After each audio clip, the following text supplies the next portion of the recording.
Marilah ibadah pagi hari ini, Minggu 6 September 2020, segera kita mulai. Bahwa pertolongan kita ada di dalam nama Allah yang menciptakan langit dan bumi, Allah yang tidak pernah meninggalkan pekerjaan tangannya, serta yang menepati janjinya dari sekarang sampai selama-lamanya. Kasih karunia dari Allah Bapa kita dan dari Tuhan kita Yesus Kristus menyertai kita sekalian. Amin.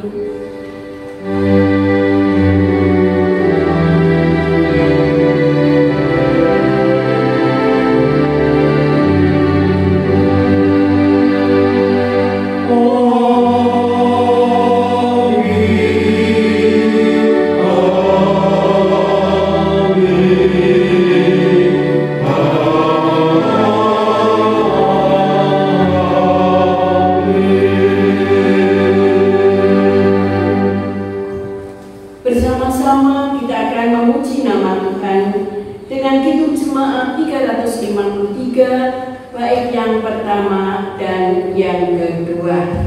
Sungguh lembut Tuhan Yesus.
Sebelum kita membaca dan mendengarkan firman Tuhan bersama-sama, supaya kita memohon Roh Kudus senantiasa bekerja di dalam hati kita masing-masing.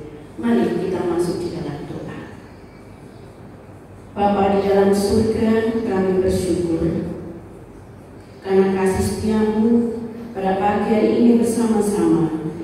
boleh mengadakan ibadah baik di gereja maupun di rumah masing-masing, dan kami akan membaca mendengarkan sabda-Mu. Bapa dalam surga, urapi dengan kuasa Roh Kudus-Mu supaya firman-Mu tidak hanya kami dengar, tidak hanya kami baca, tetapi kami lakukan di dalam kehidupan kita sehari-hari. Terima kasih Bapa, firman-Mu yang aku sampaikan pada pagi hari ini hanya Engkau yang menuntun, Tuhan yang menyempurnakan. Ampuni segala dosa dan kesalahan kami, Tuhan, singkirkan daripada kuasa-kuasa kejahatan. Berbicara ya Bapa, melalui sabda-Mu kami menyerahkan ke dalam tangan kuasa-Mu. Di dalam nama Tuhan Yesus Kristus kami berdoa dan mengucap syukur. Haleluya, amin. Mari kita baca, kita dengarkan bersama-sama dari Matius pasal 6 ayat 19 sampai 24. Demikianlah firman Tuhan. Hal mengumpulkan harta. Janganlah kamu mengumpulkan harta di bumi ngengat dan karat, merusakkannya dan pencuri membongkar serta mencurinya. Tetapi kumpulkanlah bagimu harta di surga. Di surga ngengat dan karat tidak merusakkannya dan pencuri tidak membongkar serta mencurinya. Karena di mana hartamu berada, di situ juga hatimu berada. Mata adalah pelita tubuh. Jika matamu baik, teranglah seluruh tubuhmu. Jika matamu jahat, gelaplah seluruh tubuhmu. Jadi jika terang yang ada padamu gelap, betapa gelapnya kegelapan itu. Tak seorang pun dapat mengabdi kepada dua tuan, karena jika demikian ia akan membenci yang seorang dan mengasihi yang lain, atau ia akan setia kepada yang seorang dan tidak mengindahkan yang lain. Kamu tidak dapat mengabdi kepada Allah dan kepada Mammon. Berbahagialah siapa orang yang mendengarkan firman Tuhan dan dapat melakukan dalam kehidupan kita sehari-hari. Amin.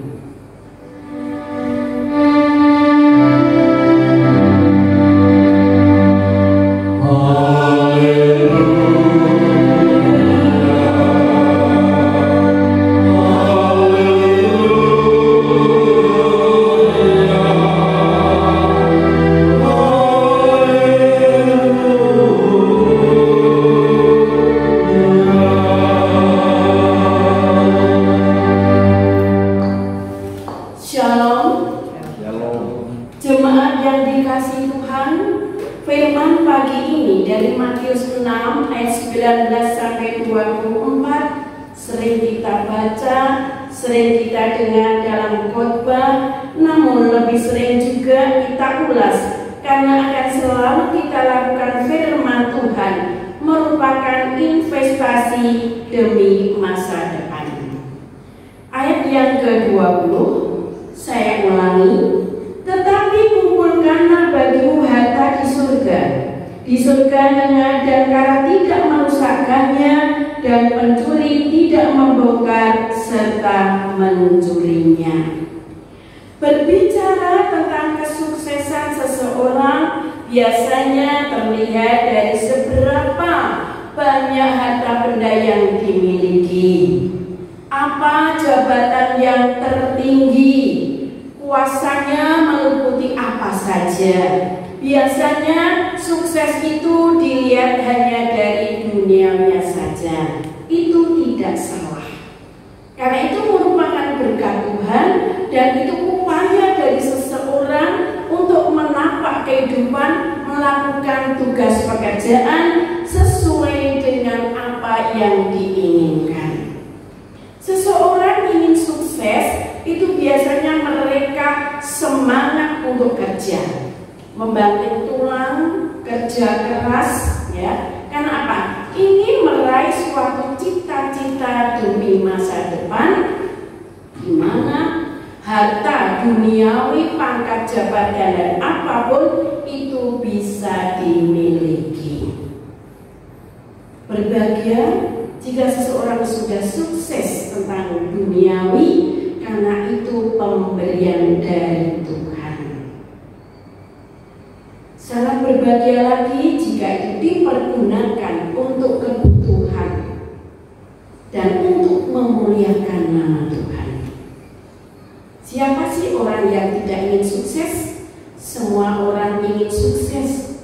Oleh karena itu, seseorang itu bisa menepati apa yang diinginkan, bisa melakukan tugas pekerjaan sekolah dari kecil sampai universitas sampai apapun juga bisa diraihnya, karena apa? Semata-mata untuk meraih masa depan.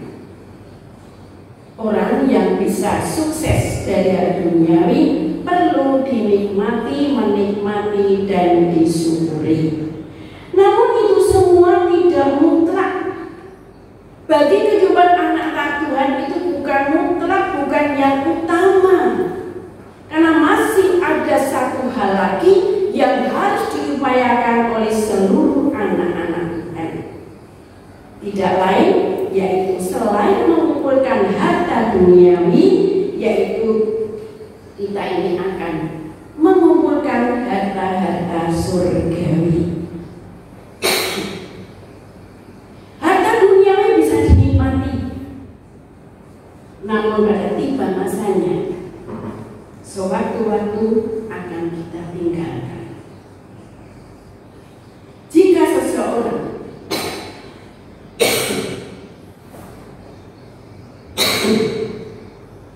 Jika seseorang ini sudah waktunya dipanggil Tuhan, apapun yang dimiliki, harta benda, pangkat, jabatan, semua itu akan ditinggalkan.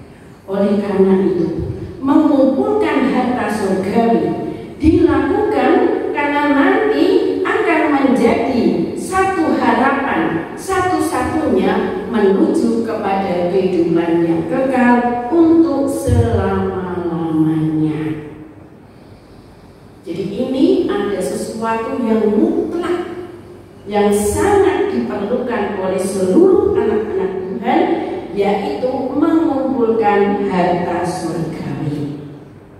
Ingat, kondisi seseorang ke depan tidak tahu apa yang akan terjadi.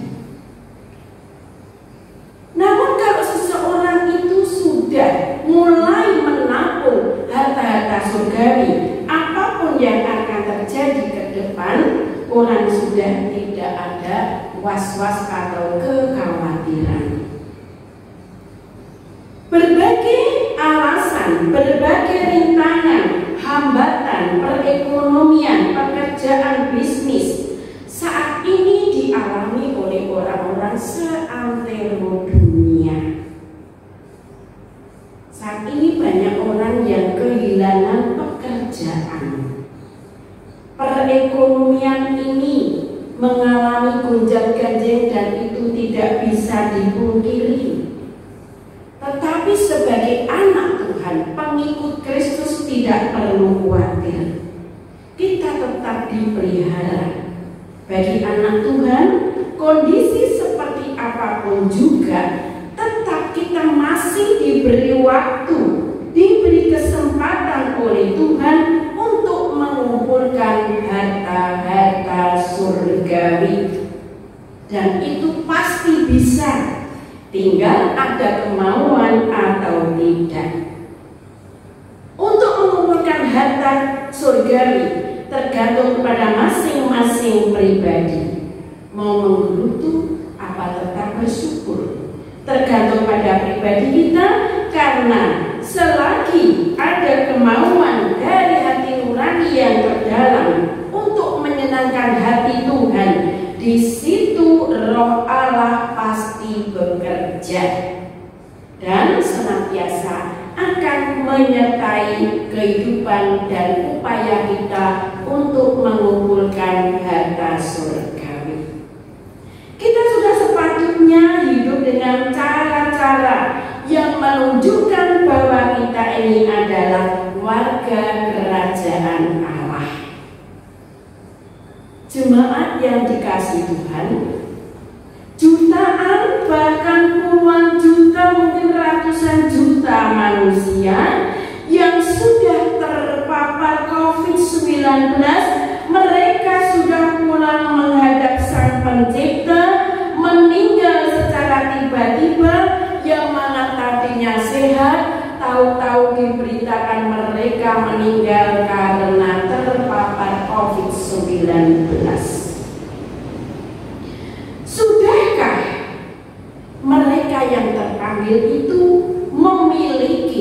harta surgawi? Pertanyaan itu juga kepada diri kita masing-masing. Sudahkah kita siap dengan menabung harta-harta surgawi sewaktu-waktu jadwal kita sudah ditentukan oleh Tuhan? Sudahkah kita mengumpulkan tabungan-tabungan harta surgawi selama kita masih hidup? Itulah kesempatan yang bisa kita lakukan. Jika seseorang sudah dipanggil Tuhan, sudah terlambat untuk mengumpulkan harta surgawi. Tidak lain yang kita kumpulkan secara terus-menerus, yaitu setia dan mentaati segala firman Tuhan. Rutin kita jalankan apa saja yang diperintahkan Allah melalui firman-Nya. Dengan adanya stay at home, kita banyak waktu untuk senantiasa berkomunikasi dengan Tuhan melalui firman-Nya, melalui pujian, melalui doa. Itu waktunya sangat banyak, jadi tidak ada alasan lagi. Apa yang diperintahkan Allah melalui Tuhan Yesus Kristus, sehingga kalau kita mau benar-benar dengan ketulusan hati mengumpulkan harta surgawi, dan itu benar-benar kita lakukan, berarti kita mengalami perubahan dalam kehidupan kita. Kita selalu hidup itu diperbarui. New normal itu selalu ada dalam diri kita.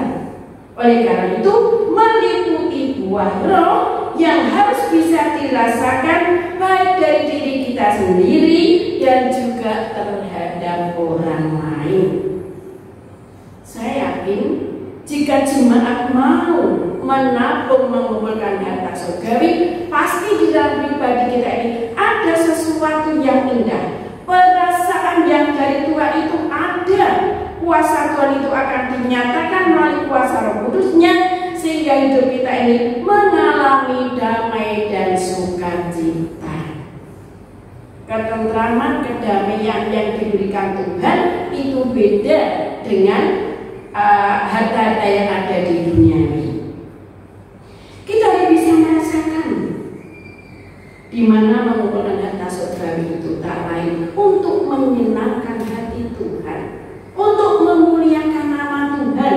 Karena kita ada di dunia ini karena kita ini kehendak Allah. Kita selalu dipelihara dan tidak pernah ditinggalkan.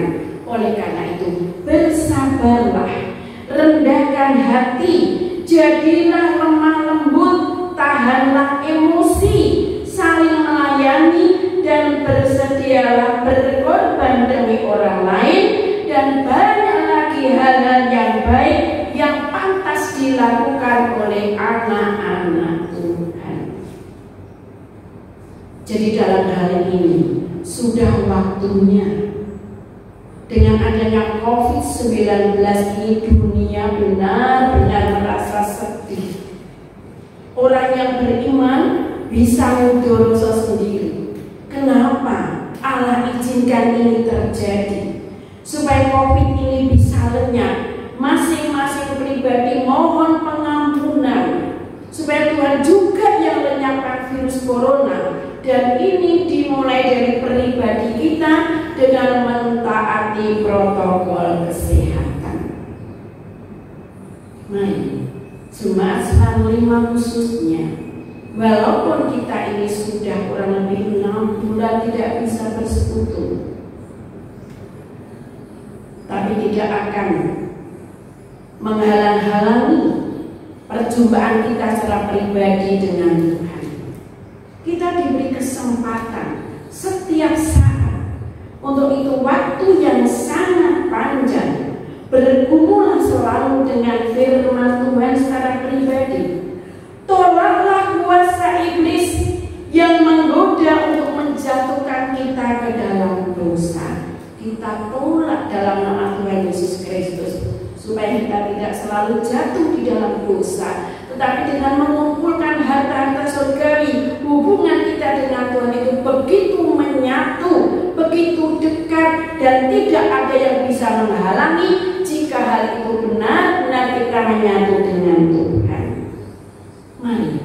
bersama-sama selalu dengan campur tangan Tuhan. Apapun yang kita lakukan, apapun yang ada di pikiran kita, apapun yang kita ucapkan, jika itu kita minta campur tangan Tuhan, kuasanya pasti dinyatakan. Oleh karena itu, investasi demi masa depan yang kekal akan nyata, agar kita nikmati pada saat yang ditentukan oleh Tuhan. Mari, jemaat yang dikasihi Tuhan, firman Tuhan katakan, masa depan sungguh ada dan harapanmu tidak akan hilang. Mari bersama-sama semangatlah. Jika kita semangat mengumpulkan harta duniawi, kita juga akan lebih semangat mengumpulkan harta surgawi. Oleh karena itu, berinvestasilah untuk harta surgawi yang akan kita nikmati bersama-sama. Kiranya dengan upaya dari hati nurani kita yang terdalam, maka kasih dan penyertaan Tuhan Yesus Kristus selalu bersama-sama dengan kita. Jangan takut, jangan khawatir. Selagi ada kemauan yang dengan kesungguhan hati, Roh Allah ada dalam diri kita untuk menyertai kita, dan kita tetap ada di dalam Tuhan. Harta surgawi akan kita miliki, akan kita nikmati bersama-sama. Amin. Mari kita akan masuk di dalam doa.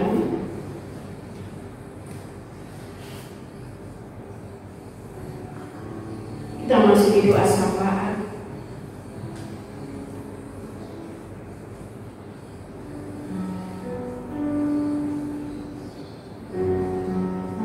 Bapa yang ada di surga, terima kasih Tuhan Yesus. Firman yang kami sampaikan pada pagi hari ini, kami semangat bekerja untuk mendapatkan harta duniawi, di mana itu adalah berkat-berkat kemurahan Tuhan. Namun kami mengutamakan, kami harus mengumpulkan harta-harta surgawi. Karena itu nanti akan kami nikmati bersama-sama untuk meraih di dalam kekekalan. Hamba-Mu berdoa untuk jemaat Semarang 5, dari anak-anak sekolah minggu, remaja, pemuda, SPKPJ, segenap majelis. Tuhan berkati semuanya. Program kerja tahun 2020 yang mungkin belum bisa dilaksanakan, kami serahkan sepenuhnya ke dalam tangan kuasa-Mu. Kami siap Tuhan untuk melaksanakan demi memuliakan nama-Mu. Berkati keluarga Bapak Pendeta Juarisman, putra-putranya, dan apapun yang menjadi tugas pekerjaan, Tuhan memberkati. Hamba-Mu berdoa untuk jemaat yang saat ini sakit fisik, seperti Bapak Kemi, Ibu Kemi, Ibu Ati, Ibu Joko Suroso, dan yang belum kami sebut. Tuhan memberikan penghiburan dengan obat-obatan para medis, Tuhan berikan kesembuhan. Terima kasih Bapak.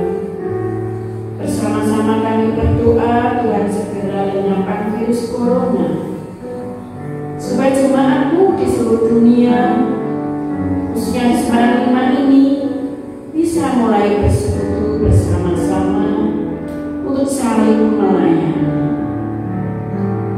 Hamba-Mu berdoa untuk pemerintahan bangsa dari Indonesia tercinta, dari pemerintahan Presiden Jokowi sampai kepada Ketua RW/RT, hamba-Hamba-Mu yang melakukan tugas pekerjaan demi nusa dan bangsa, mereka senantiasa melakukan tugas pekerjaan selalu dengan campur tangan Tuhan. Terima kasih Bapa. Kami menyerahkan problem apa saja yang dialami oleh jemaat-Mu, Tuhan tidak akan meninggalkan. Senantiasa Tuhan campur tangan, senantiasa Tuhan berikan jalan keluar. Terima kasih Bapa. Dan sebentar meninggalkan rumah ibadah, pulang ke rumah kami, berkati kami Tuhan. Pertemukan segera kami bisa bersetuju. Terima kasih Bapa, hanya di dalam nama Tuhan Yesus Kristus kami berdoa dan mengucap syukur. Amin. Bersama-sama kita akan berikan persembahan. Persembahan ini kita iri dengan Kidung Jemaat nomor 367, bait pertama dan kedua.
Jadilah saksi-saksi Tuhan dimanapun kita berada. Jadilah berkat bagi orang di sekitar kita, dan terimalah berkat Tuhan. Kristus memberkati kita dan melindungi kita. Kristus menyinari kita dengan wajah-Nya dan memberi kita kasih karunia.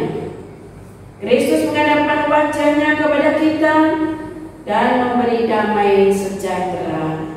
Amin.